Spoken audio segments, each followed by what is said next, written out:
Oh, ang iyang nga tiil may mga pilas na.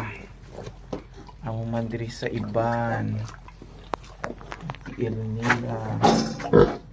Ay, inay, hindi ka na magsaka. Tindog. Oh, ang tiil, oh. Oh, joint ill ini siya. Rumli kinatawag na joint ill. Ang Invictus arthritis or joint ill, isa na siya sang sakit sang mga idik nga bag-o bata.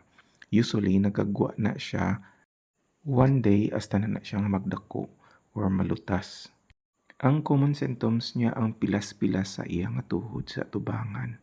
Ini cause siya sang bakterya nga E. coli, Staphylococcus na bakterya. Ang bakterya nag-agi ni siya paagi sa pag-utod sa ngipon, pag-utod sa ikog, sa iyang nga pusod. Ma-avoid ang sakit nga ini pag nag-disinfect ka sa palibot sang tangkal. Kag mag-disinfect man sa mga gamit nga pang-utod, bago siya gamiton pang-utod sa ikog, sa navel, or sa pusod, kag sa iyang nga unto.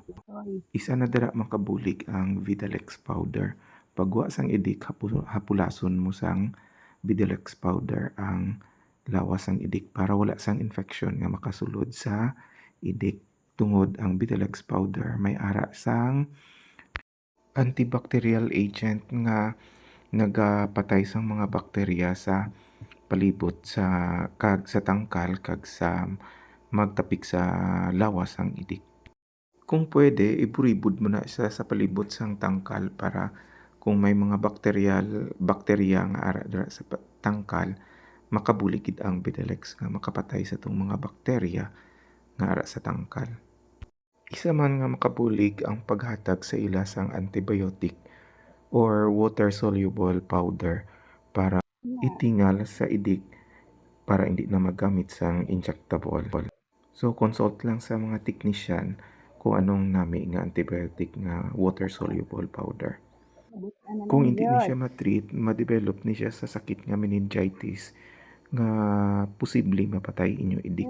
So, naghulat ka mo sang 4 ka bulan tapos mapatay lang. Sayang gid.